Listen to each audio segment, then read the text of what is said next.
Grant Nape here and Sean Salisbury back at it here. No Filter Net. And it's been about a week since Sean and I have done a show. How are you, buddy? How's everything going? I'm doing great, man. How was your travel? It's good to be on with you, bro. Yeah, everything was good. People a little nervous in Houston, or they just think, you know what? They were down a game to Boston and they ended up winning that series. What's the vibe like right now in Houston as we get ready for game two? Both. It's not. Some people think it's the first 1-1 that wins, Grant, but it's not like the Super Bowl. You get a chance to get to four, but that's how the panic go. You know how that is in sports. People get a little bit uptight and panic, but I think for the most part, because the DNA, the Astros have shown this before. Remember last year, even in a COVID, in the ALCS when they were down 3-0 and battled their way back to get to a game seven. And they've done this. They've seen this movie before, and they saw it in the Red Sox series, as you mentioned. So, but anytime you lose and your pitcher goes, less than 3 innings, and you get knocked around, and your first four, like Alvarez and Bregman and Altuve and Correa go 1 for 15. Everybody wants to. Why isn't Kyle Tucker up in the front of the order? But I think for the most part, there's a confidence. Now go down 2-0. I may have to lay on a couch or have some people lay on a couch to psychologically take care of them on Monday while they're laying on a couch so I could talk them through the 2-0 start. Obviously, by Monday, we will have had a couple more games. Well, I got to give Atlanta credit. The third pitch of the game, and it's 1-0. I mean, give them a lot of credit for coming out and making a statement early. Listen, when you can say all you want about having the last licks, having the last at bat, but I've always felt big games on the road, if you can score in the top half of an inning, boy, what a difference that makes. And Atlanta did that. They never looked back. I was very impressed with them. Yeah, I'm with you, Grant. And look at the Astros when they start quick. Altuve's first ball swinging a lot of times, and he hammers. I mean, when Springer was there as well, they jumped out in front, and all of a sudden you're already down 1-0, and you haven't blinked yet, right? Fromber, who was coming off that great 8-inning performance against the Red Sox, it was epic, and they needed it. And then comes out there and you throw it, get behind in the count's a bad thing, man. With these pro base and Soler, who's been out, he was hungry and he knew at 2-0 you have to come in and hack it away. The ball left the building in a hurry too, so you got to overcome it. The great thing about it is this team's pretty resilient when it comes to, and they've got a lot of swagger and at times, I don't know if you want to call it arrogance or confidence. It's a good one because they really don't give a shit, Grant. They don't. And they've been through all the other stuff that's been self-inflicted with all the 2017 stuff. But I know they're tired of hearing it, and the best way for them to fix it is to win. And Atlanta's a damn good baseball club and damn good talent with some good dudes on that team who know how to play. But they're pretty resilient. So one loss at 6-2 isn't going to affect them. They've been motherfucked up and down all year long, so it's not a bad thing for them. All right, I want to talk about the NFL and Roger Goodell. This shit drives me freaking crazy. I want to start with Deshaun Watson first, and then we'll get to the Washington football team. All right, I understand that the police are involved in Houston. I get that. But the NFL has their own investigation that they've been doing. And let's face it, you and I both know they have very good people that work behind the scenes that can gather information. Are you telling me that here we are at the end of October, and Roger Goodell says there's not enough information? We got the trade deadline coming up, whether Miami or another team wants to trade for Watson, they don't know what the situation is going to be. How the hell could we be almost to November and the NFL still doesn't know what's going on as it relates to Deshaun Watson? They got to be better than that. They do know what's going on. Okay, Grant, you and I both know they know what's going on. Now, what's going on and what they think is suspendable or commissioner's exempt list may be two different things. It's probably above my pay grade, but here's the thing. The thing that's crazy is that here's Deshaun all year long not playing for here because not because of commissioner's exempt list, because he's not been on it, is because he does not want to play here, and they have moved on from him. That's hard for people to understand that you got a $40 million player kicking in next year who's on your sidelines that literally could be helping you win and play better, and he doesn't want to play either day. So aside from the legal stuff, he does not want to play here. I think, Grant, it's got to, as long as the 3 first-rounders are included and whatever the other 2 or 3 picks are, I actually think now more than I ever have that he'll be gone by November 2nd. I think a desperate team will step up. I think they're going to and even though the commissioner will say it, and how can he in 3 days all of a sudden, Grant, because the legal stuff's a long ways away from being settled. Whatever that is or decided is he opened up a can of worms now, the commission, by saying that out loud, that we don't have enough information. Right, of course. The second Watson gets traded, if he gets traded tomorrow, right, he can play in a week. He'll be taken. You can't all of a sudden, when he gets traded, because it's bad look, then all of a sudden say, oh, you know what, we found something overnight. Deshaun's going to go on the commissioner's exempt list because you're trying to list. You can't. So he's already basically said, if Deshaun Watson gets traded, if you got the guts to make the trade for him, give up those assets and go get him, and not knowing the legal side, if you're the team, I can't turn around and stop him from playing for you in a week. So if would you're you trade for him? You want to be traded. Yes. Would you? You would? Yes. You give up. You would give up those 3 first rounds. Listen, I agree with you. I think Deshaun Watson is a top 5 quarterback in the NFL. All right, I agree with that. But based on the unknown, and we are dealing with the unknown here, you would still make that move. If you're a general manager of another team and you need a quarterback, you're making that deal. And then why I'm making that deal right now? Because the commissioner just opened up a can of worms for me to make that deal. Yeah, I hear you. I that's why. Grant, if you'd asked me it 4 months ago, I'd have said, I got to know more. Listen, I'm not in the he said, she said business. Both sides deserve to be heard. I've said that before. The women and Deshaun Watson's camp. Yep. It goes both ways. You got to be heard. And after all this time, and they're still going about it, I don't know how it's going to turn out, but I can tell you this. If there was, I would think, this is just me as a layman, right? I don't know much. Not in law school. I'm in master's degree, but it ain't law school. But from a distance watching this, Grant, if somebody tells me after this much time that they don't have enough information to even put him on a bad look commissioner suspended list, because even with just the optics, right? Then aren't you telling me that you don't have enough information that the criminal side? Because if it was criminal, wouldn't they know, Grant? I would think. Of course they would. Absolutely. I would. I'm not saying I'm not saying. I know. No matter what the decision is, I'm not even trying to stick out there and protect anybody. I'm just saying I'm not. Although everybody that's innocent, whoever that is, or not guilty, needs to be protected, and everybody needs to be protected and be heard.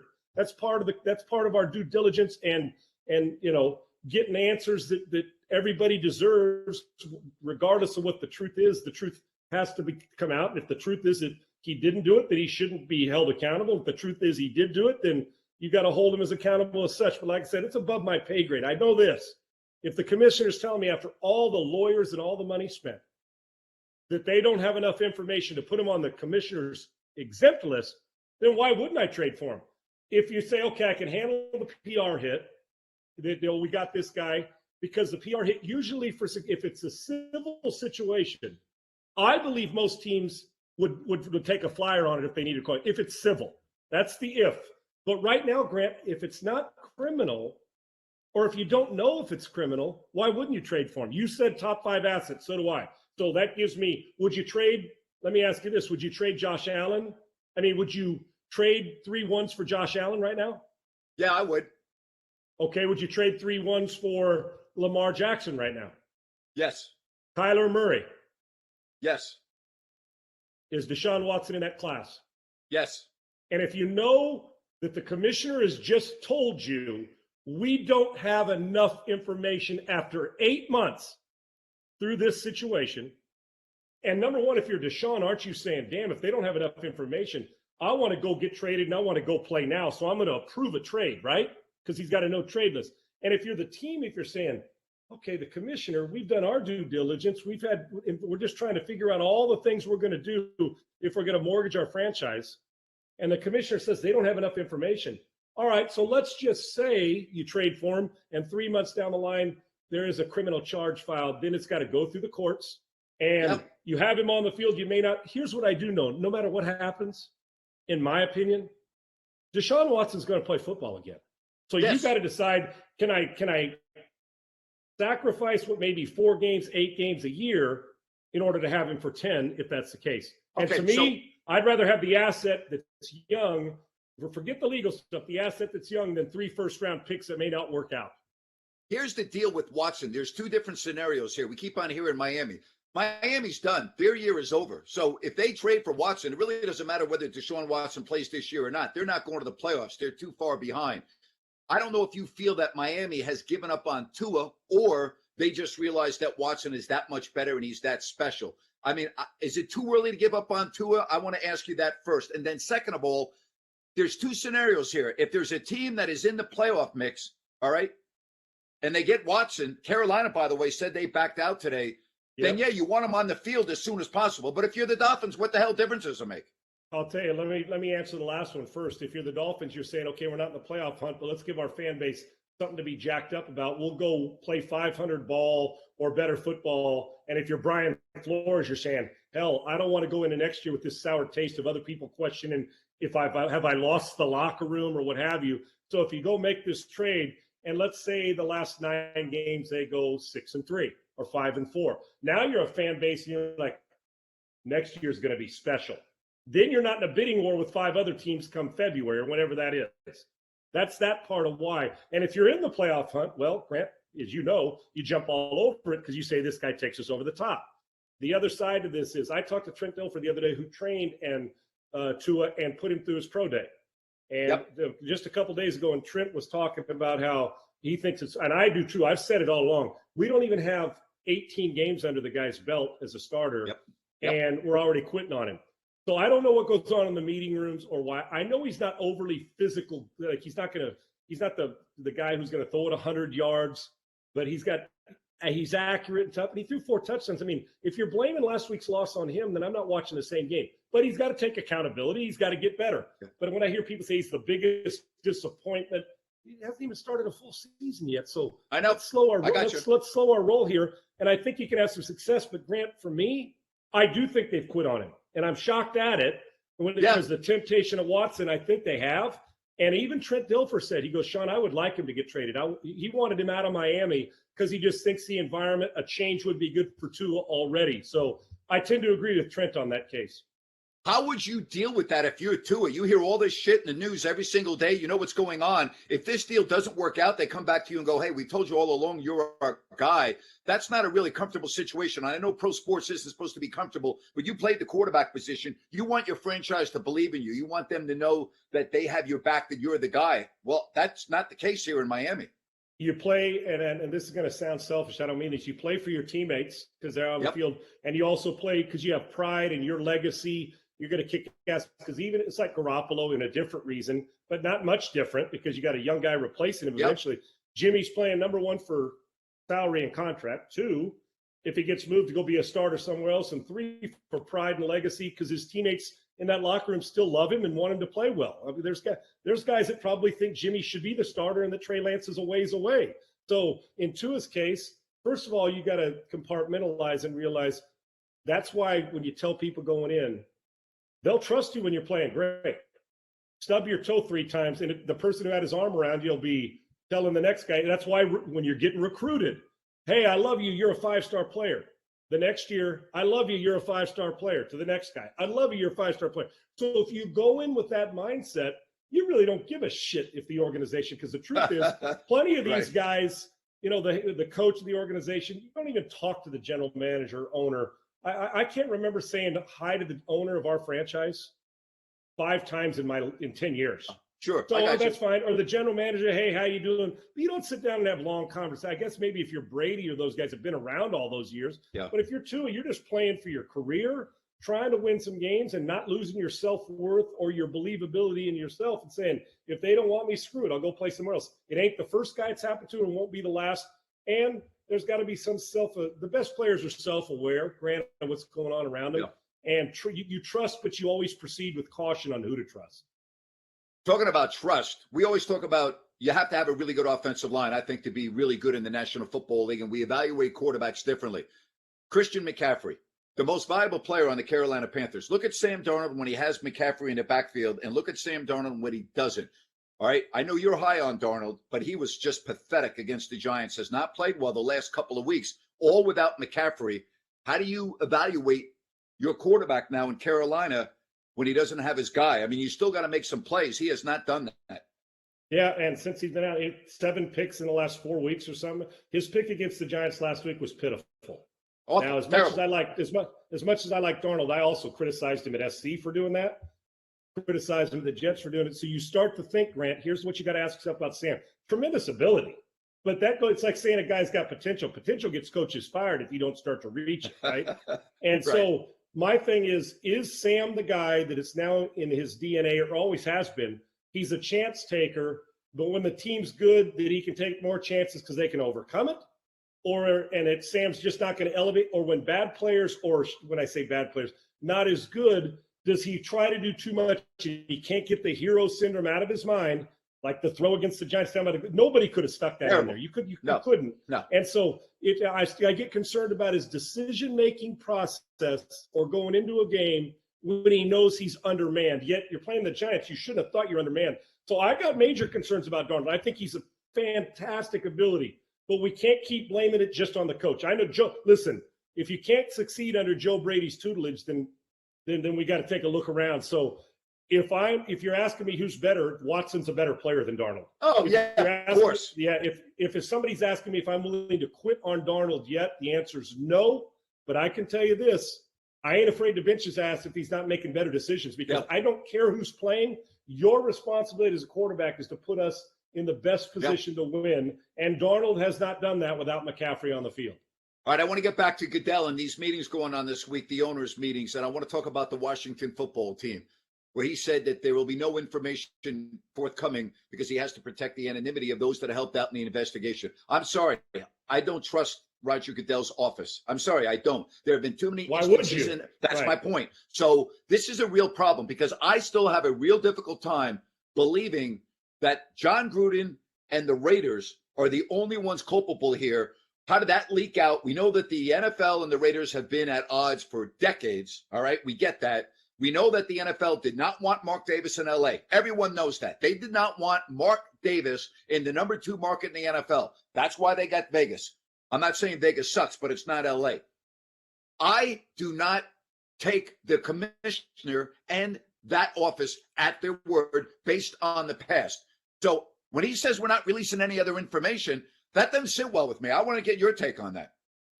He's not releasing any other information because he's powerful and he can.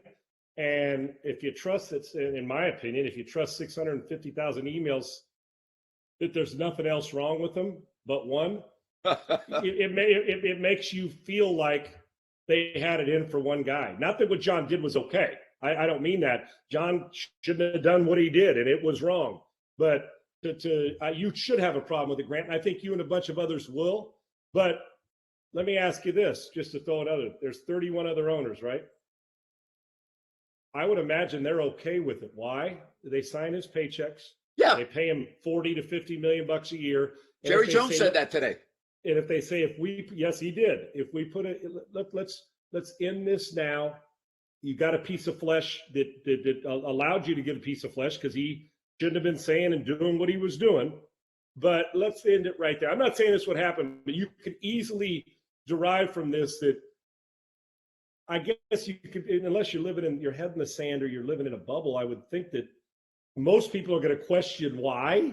And most people's answer without getting an answer would be, there's reason to speculate on why this is happening, I would imagine.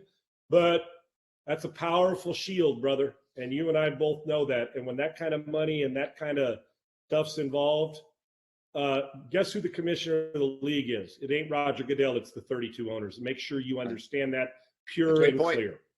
Great point. Speaking of being clear, I filed my lawsuit last week, and I'm not here to talk about my lawsuit, but I wanted to talk about one of the domino effects, because I've dealt with and I've had a lot of conversations with some of the biggest names in our industry. And by industry, I'm really talking more play-by-play than sports talk show hosts. But a lot of the people, when they watch games or they listen to you in the mornings in Houston, they don't understand that everything that we do is spontaneous and everything that we say is live. And there are times when maybe we said something and we're like, man, I didn't really say that the way I wanted to. We live in a woke, messed up society right now. You are very opinionated. You are not afraid to put it out there. In this day and age, are you ever, I don't want to use the word nervous, but do you ever worry that what you say could be misinterpreted or misconstrued and put you in a tizzy. You know where I'm coming with this. And again, I wanted to ask you, I was thinking about this on the plane yesterday when I was flying back to Miami, because you're not afraid to tell it like it is. You are a very direct, hey, you want to know how I feel? This is how I feel. If you don't like what I have to say, that's fine. I respect you. You respect me. We can have a difference of opinion. Do you ever worry about saying something the wrong way? Worry, no, but I'm cognizant of it. But I don't listen. I just like you. I prepare hard for every subject, every sport. But when you're going back and forth, it's not like we're reading notes. I don't use a teleprompter in TV or radio ever. No. Okay, this is me preparing and giving you my honest opinion. Now, if my honest opinion, for instance, if you say, Sean, I love the LeBron James, and I say, well, I don't, and here's why. Because I think that this, or he's got rabbit ears, or I love him because he's a great player and he's better than Michael Jordan. If what I say has a powerful opinion offends that person, I don't give a fuck, to be honest with you, because it's not personal, and I've not said anything that would be derogatory towards them in any way, shape, or form. The second we start telling people that anything you say, meaning if you have an opinion that's different than somebody else about sports, that you got to worry about that, then they might as well just shut every TV and radio thing down, because it's not going to work. And if we have to think about that, then you're not getting raw, hardcore preparation, good opinion. Now, there is the other side where opinion, one thing, where people are attacking people, making it personal, going after them for their own clicks and all that shit that some people like, and they're crossing over the race line or crossing over the going after somebody's wife, you know what I'm saying, or talking about somebody's kids. The reason I'm cognizant of that, Grant, because I just stay away from it. It's not a matter of being afraid to talk about it. You want to have a private conversation with me about, marriage, and you know me, I'm transparent. I'll talk about my personal life and where I've been and my rock bottom. I hit my rock bottom. Those motherfuckers can't do shit. I've already hit my rock bottom. There ain't two rock bottoms. There's only one, and I hit it. Okay, so and I'm not worried about. I went on Cleveland today for case I go on every week, and I love those guys. But the headline after one of my segment was misleading as hell. I'm talking about made it sound like the headline of here's the clip of the interview. I've been going on with them 3 or 4 years every Wednesday because I'm a good guy and I love those guys. But whoever put the clip up, I called them right away. And I don't usually do this. I said, that's not what I said. But if it's for your clicks, and I pissed as a motherfucker. I said, if you don't take it down, I said, listen, then I'm going to quote tweet it and tell everybody exactly that this is a horse shit and it's wrong. It wasn't a threat. It was just fact. If you want to say what I said and tease that, go ahead. Don't start making stuff up. And they're great people. But listen, if it was my brother who put it up or my mom, I'm going to let you know that I disagree with that. Doesn't make you bad. But here's just the way it is. Because if we don't nowadays, with how screwed up the Twitter sphere is and social media, if I look at you and say, hey, Grant, great job today. Somebody will say, great job with what? What he said 15 minutes ago, what he said now? It's like, no, motherfucker, what he said, just a great job. Sure. So I think that we're in a time when you have to be aware of what's going on, because, listen, I'm aware of how sensitive certain situations are, and rightfully so. Hell yes, I get it. But I'm never going to go on allowing some producer or somebody to dictate what I say on the air. Good. And and listen, if you say something stupid, then there's consequences to pay for it. You better be prepared. The best radio people I've ever met, or TV, toe the line. I'm not talking about with race or gender. Yeah.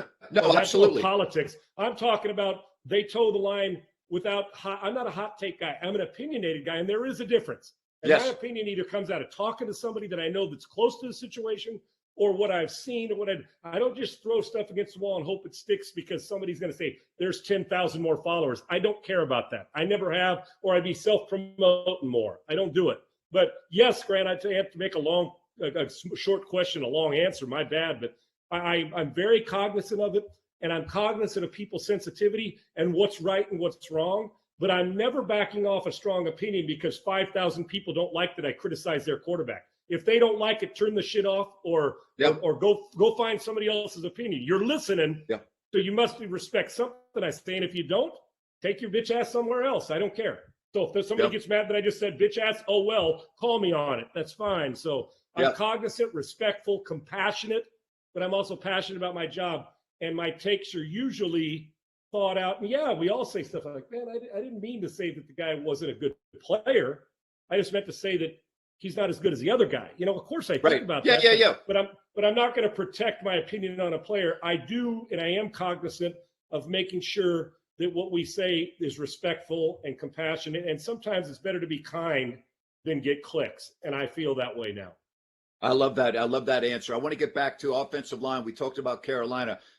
I got to tell you, I look at the Chiefs. They have 5 new offensive linemen from last year. I watched that entire game against Tennessee, and it's been a long time since I've seen an Andy Reid coach team get manhandled like that. They got absolutely dominated. They can't block for Mahomes anymore. He doesn't have time to do what he wants. They can't get the ball to the receivers. Defensively, they were pretty good against the run. I got to tell you, I watched the Chiefs against the run. They're not bad, but their pass defense is absolutely pathetic. That team looks lost last night. Hard to believe that I'm saying the Kansas City Chiefs look lost, considering over the last 3 years they've been the dominant team in the NFL. What do you see with that team? Defense is putrid. Anybody can throw on them. They get pushed around physically. And if Mahomes doesn't play great, they're not winning. It's simple. See, other teams, the quarterback can play decent and still win. A lot of teams you have to play great, but I look at other teams that can survive it if their quarterback doesn't throw for 400 each week. Mahomes throws an interception, and we're going haywire now because we know he can't. And I don't know why everybody just automatically thought with roster changes and things that happen that the Chiefs were going to be the Patriots. The Patriots are the outlier. That shit doesn't happen, what they've done over the last 20 years. I know that what Mahomes has done, Grant, is spoiled a franchise and an NFL and a country when it comes to football, because we assume that he's just like Mikey in the Life cereal commercial. Remember that? Let's get Mikey. He can do anything. Right. That's a compliment to Pat. It's like, oh, no big deal. Their defense blows. Then Pat will bail us out. Oh, no problem. We don't run the football very well. Oh, Andy and Pat will bail us out. Well, eventually Andy and Pat can't bail you out every single time, especially if Pat gets to the point where he has to. We mentioned about Darnold, not comparing the two at all, but it's human nature for a quarterback to say, I'm good enough to make every throw. And Mahomes has got to start to feel that if I don't score 35, we may not win. I don't think they're a playoff team, Grant.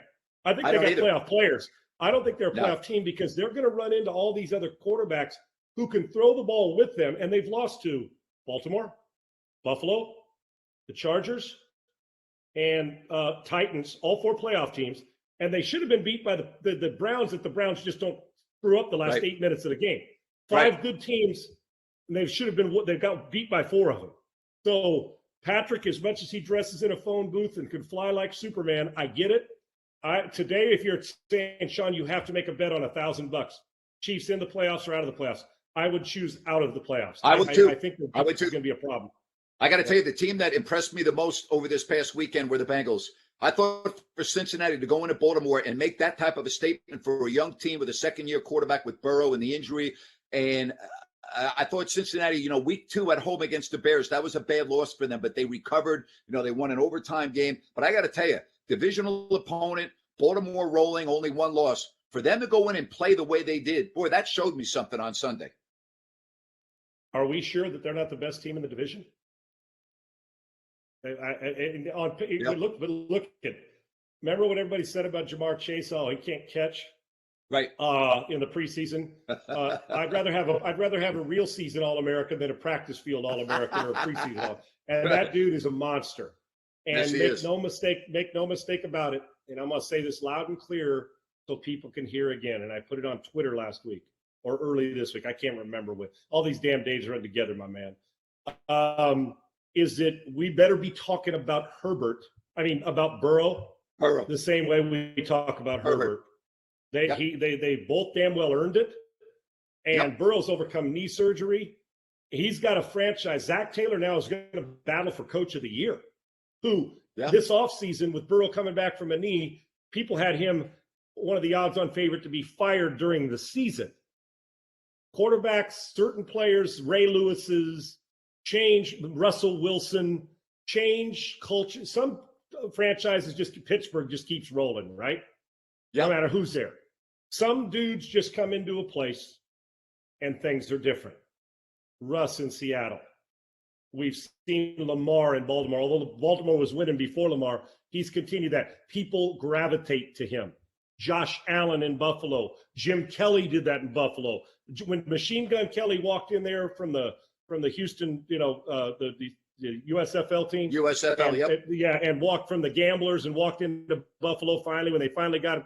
Things changed in Buffalo, right? It was Jim walked in with a swagger and middle fingers up, and you saw the difference. Joe Burrow, he reminds me a lot when it comes to personality of Jim Kelly. And that's an ultimate compliment to Joe Burrow, because Kelly, we could compare him to a lot of people, but Jim always knew he could win. Jim always knew that his team, it didn't matter if you were down. I loved being around Jim because Jim was not only fun to be around, and you know how tough he is overcoming cancer and what he's been through. Oh, boy. If you want to put toughness on the board and stick a Mount Rushmore toughness, that dude's got the biggest face on it. Yep. And because it didn't matter. And I think that Joe Burrow, maybe they're off the field, they're different. I don't know, but I can tell you that gleam in the eye, the way you change a culture in a building, like, fuck this. We're not settling for this anymore. This isn't the way it's going to be. Burrow did it to LSU, and he's doing it now, and that's not by accident. Now, I don't know if they're going to go to the playoffs or win the division, but I can tell you this. Pittsburgh, Cincinnati, Pittsburgh, Cleveland, and Baltimore all know Cincinnati's different now. I promise you. Yeah. Well, you and I have been talking about this for the last couple of weeks. So we're not just talking about it this week because they beat Baltimore. You and I were talking about Burrow and Herbert really from week one. We love these guys. I think they're going to be the face of the NFL moving forward, barring really serious injury for a long time. I want to get to college football. Big game this week, two big games in the Big Ten this week. But the first one is Michigan and Michigan State.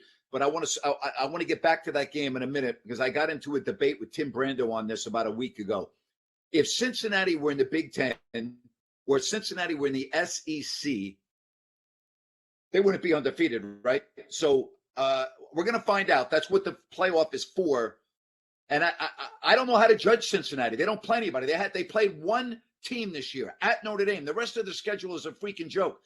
Tell me, how the hell am I supposed to evaluate Cincinnati when their schedule is cupcakesville? And I think that's a great point, Grant. No, they wouldn't be undefeated, I wouldn't think, if they were playing in the SEC or the Big Ten on a regular basis. Just the pure physicality of it and the way they're doing it. Listen, I think they're doing a friggin' hell of a job. You play this guy, I get it, and they're going to get marked down for it. If they go undefeated, Grant, who are they going to lose to? Excuse me. Yeah, they're not. Their schedule gets easier. That's right. The rest of the year. I'm going to tell you this, and this may not answer your question, but hopefully I will. If they played Oklahoma tomorrow, I'd pick Cincinnati. I think Oklahoma's a highly overrated top 4 team. Now, I agree with you. That quarterback is a friggin' playmaking, football playing Jesse. Okay?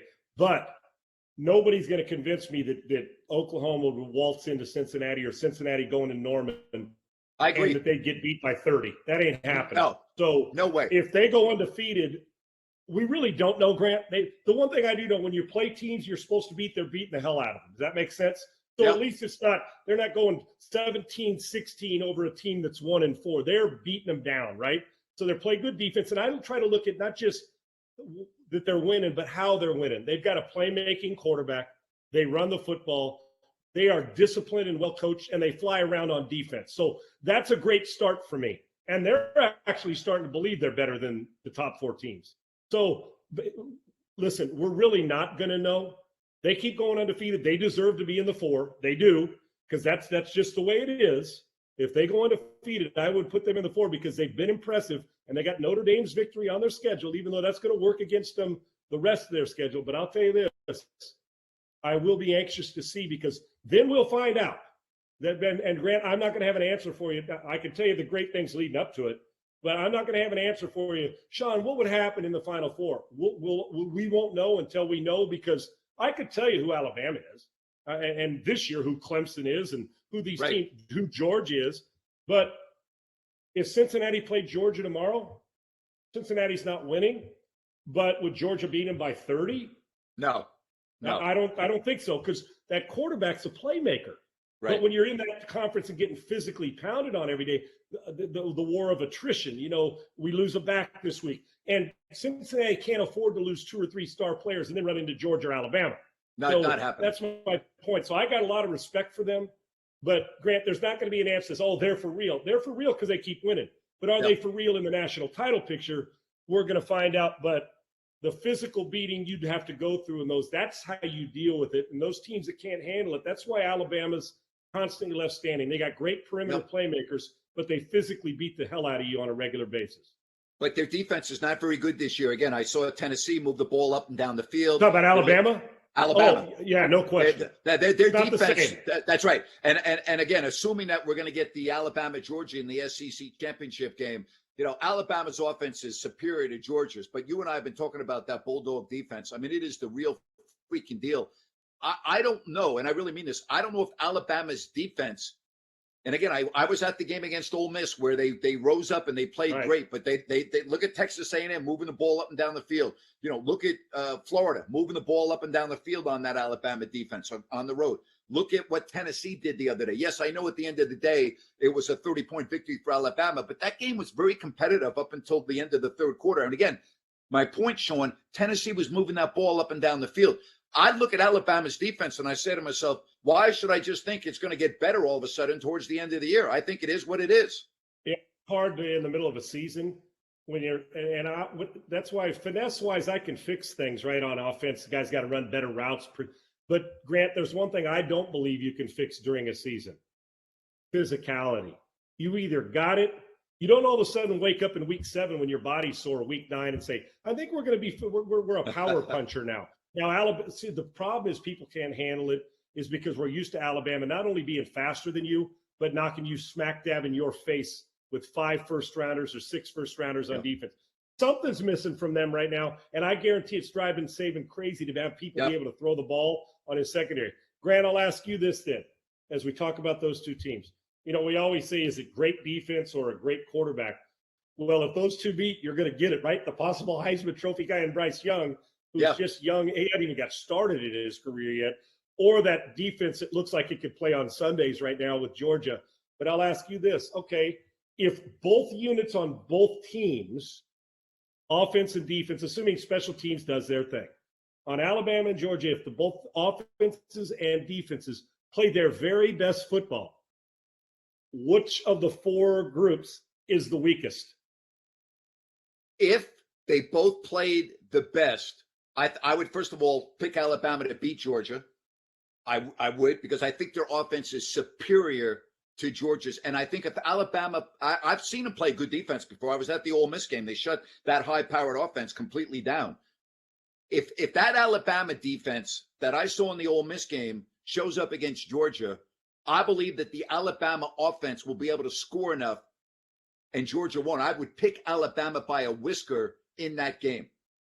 Based on the scenario what that I'm you talking just about. pointed out. Right. If all of a sudden these teams rise up and Georgia has its best offensive game and best defensive game that day, and Alabama has its best offensive game and best defensive game that day, here's how I'd look at it, Grant. I would think that Bryce Young would make 2 or 3 more plays than the quarterback at Georgia. And it would be, the final score would be like 20-17.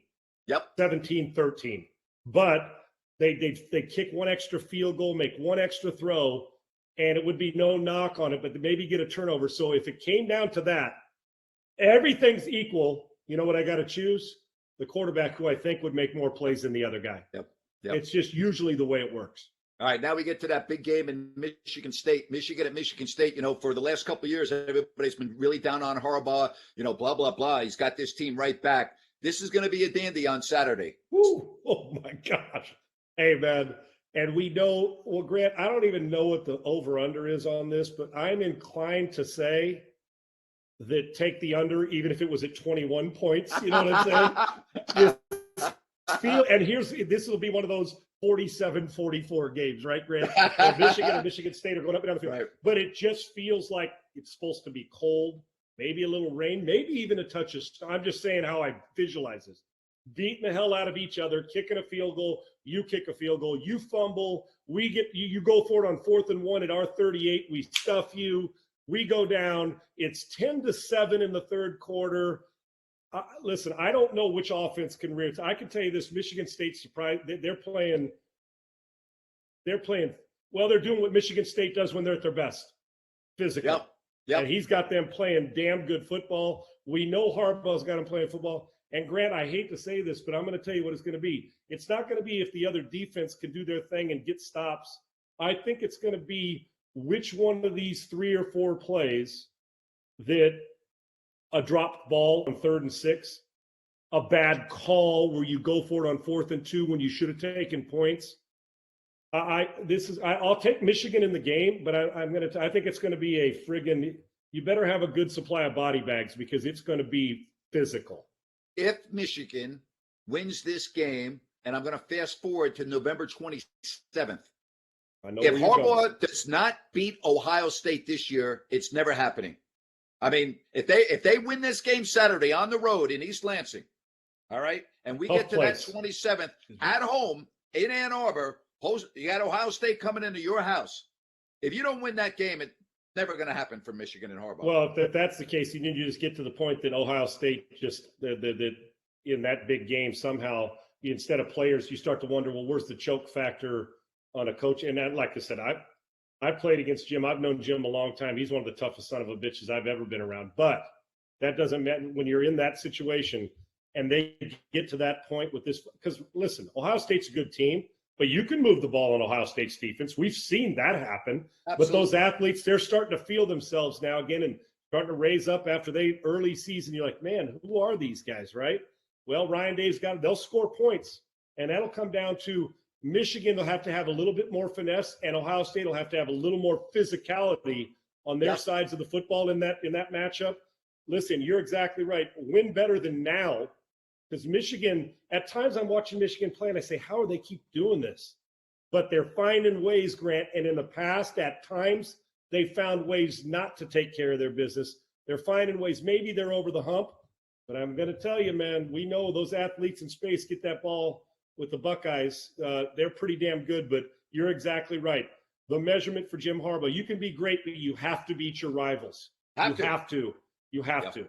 Agreed. All right, I want to talk about your favorite team in the NFL. I see it starting to click for the Raiders. And you know how I feel about Gruden. I'm not crazy about him as a coach. I never have been. Right. And listen, I'm not going to go overboard on 2 games, at Denver, home against Philadelphia. But in watching the Raiders, there's a different feel to me that comes off the TV at me when I watch this team in every facet. Do you agree with me that they are right now starting to really hit their mojo? There's something about this team that I look at and go, wow, okay, Agreed. They got it going on.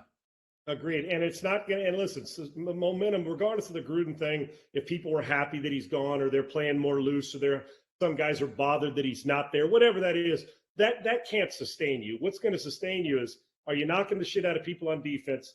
Yep. Are you moving the ball and making plays on offense? And is your quarterback a playmaker? Now, let me tell you this. I still don't know why it's hard for people to give Derek Carr the respect he deserves. I don't. And I understand some of it's been self-inflicted by him, but the last couple of years, Grant, what's not to like? Yeah. The ball did not hit. What do you go, 33 or 37 or something? It was incredible. Yes. Right. Let me ask you this. 32 or 36 or 33 or 37. And I'm not disrespecting, but if Josh Allen did that, or Herbert, or Burrow, or Lamar Jackson, what would we be doing? Yeah, we'd be after going. The year he had last year. We'd be going nuts. Yeah. And we just kind of gloss over it. Let me tell you something. There's a toughness about him. And here's what I love is their believability seems to be more in their players now among each other than it does in worrying about what everybody around the country, if John's going to grind on them or if if Bisaccia, whatever it is, it feels to me like they finally, and I don't want to say figured it out, but they're a bitch to deal with right now. And listen, nobody's above criticism or below a good compliment. The Raiders are playing and I still tread lightly, but there's a time when we got to start believing, and the Raiders are starting to create something of a believability that people should start buying into because they're playing damn good football right now. You think they're better than the Chargers? Of course, they played already in SoFi, and the Chargers beat them up pretty good. They got up 21-0. They held on for the win. Now, I think the last game of the year is in Vegas, the Chargers there. When you look at these 2 teams, who do you give a slight edge to right now? Might decide the division title on that last day. I think I think the overall personnel on defense for the Chargers is better. A little bit. I do. A little bit better. Yeah, a little bit. Just a right. little bit better on the edge, in my opinion. Derwin James when he's on the field as a star. Yep. You know what I'm saying? Yep. But hell, we got stars in San Francisco with Fred Warner and Bosa, and they're struggling their ass off as a whole. So you can have great pieces, but I would give advantage to the Chargers on defense. I love their coach, so probably because he's got a couple game head start on Bisaccia as the rookie head coach, he's got them going good. And while Herbert's more of a freak show when it comes to his ability, right now Derek Carr's playing as good as he is. And that's saying, I mean, Derek Carr's playing accurate, playing that good. So you choose it. So probably talent-wise overall, Chargers a little bit, but don't discount the fact that believability and trust in themselves. I'd probably be better answer that after Thanksgiving, but right now if they played again on the Raiders' home surface, I'd take the Raiders today, and we'll see how it goes. But I do believe that could very well be for a division title on the last game of the season. I don't think either one of them's running away and hiding. Before we let you go, this is a terrible weekend in the NFL. There really aren't good games. This is about as bad as a regular season weekend as I've seen. I mean, I was trying to look at some good games here. Maybe Tennessee at Indianapolis. Thursday's the best game, Grant. Yes, Thursday night. Yes. Green Bay at Arizona is the best game of the week. And I'm really looking at Tennessee, Indianapolis. I really like what I saw from Carson Wentz and the Colts in that rainstorm in San Francisco. I really like what I saw. Their team is. No one's talking about the Colts. And again, Wentz has to stay healthy. I get that. They're a pretty good football team. And you got Tennessee coming off wins against Buffalo. And then we saw what they did to Kansas City. That's one game. But other than that, and you're right about Thursday night, that's the best game on the card. I mean, even the Monday night game. I mean, Jesus, Giants at Kansas City. Are you freaking kidding me? This is not a really good week. Maybe Dallas at Minnesota, and that's about it. But I want to ask you about the Colts. Nobody's talking about them. Very quietly, yep, they're starting to play good football. They are, and getting back that Dallas and Minnesota game, do keep an eye on. I think that's sneaky good because look at Cousins' numbers. Now, he's a numbers guy, but Grant, he's playing really, really good football, man. They're not a great – they got to learn to put their foot on somebody's throat against bad teams. Yep. But keep an eye on that because they're playing good, although I think Dallas is one of the 2 or 3 best teams in the league right now. We don't know about Prescott yet with the calf, so that's exactly unknown. Right. If Prescott doesn't play, Minnesota can beat them. They will beat them. They will beat them. Prescott, to me, you ain't getting through the 3 or 4 best quarterbacks in the league without talking about that dude. But back to this Colts thing, and I watch him closely. I'm on a show every Monday in Indianapolis, and I said going into this season, right now knowing what I know, is your boy Dockich, Dan Dockich, who I love. Yeah. It is like with Wentz, my goal going into this, if I had to make the trade again, knowing what I know today with Philadelphia, I would do it if I was the Colts. Now, my question was, okay, can he stay healthy? Availability. Hopefully he's going to do that. But my biggest question was, what Carson Wentz confidence-wise is coming to Indianapolis? The one who got beat out, or the one that when he was there leading him towards the Super Bowl before he got hurt and an MVP-type season? Well, that's been far removed. So I needed to see where he was every week, Grant, the last month. Better. He's starting to look like a guy who can beat you with his arms, his legs, and his decisions. And Frank Reich, there's a comfortability and trust factor with Carson Wentz. He's starting to look like the guy. And if he continues to elevate, they're going to be hitting their stride when it matters. The reason why nobody's talking about him, and Jonathan Taylor's one of the most untalked about great running backs we have in this league right now. The reason nobody's talking about him is because Derrick Henry is stupid beast in the same – is stupidly good, right? That guy's like trying to tackle 218 trucks. When I say stupid, I'm talking about stupid good, right? And just his ability to see the hole and catch the ball and wiggle. So everybody wants to talk about him, and rightfully so, because Derrick Henry should be in the MVP talk. He's so stupid good right now, and it's hard to fathom. But we always like the quarterbacks. For the Colts, it was their slow start. The way they came out, and they didn't look good, and they did, but now they're starting to get into. I think if this continues, if they beat the Titans and another victory after that, 2 weeks from now, we could have a different conversation. But they're going to have their hands full with Derrick Henry because that guy's a monster. Great player. Go Dusty. I'm rooting for Dusty Baker, baby. Go Dusty. One of my 5 favorite guys in baseball. I don't usually. I love him. I'm to the point now where I root for players and managers or coaches instead of teams a lot of times. Well, I love the Astros to win it, but there's a bunch of good dudes on Atlanta too. For me, my number one root for the Astros, aside from the fact that I'm a flagship and I'm in Houston, I love our city, is Dusty Baker. like I've said before, and it bears repeating, he is the Andy Reid of Major League Baseball. He's a Hall of Famer Yes. that needs one last stamp, and that stamp is a World Series ring, and I hope he gets it. Enjoy the game tonight, buddy. Great hour. Thank you very much. I love you, my man. Great to have you back. I appreciate you. Love you too. We'll talk to you next week. See you, bud. Okay, bud. See you.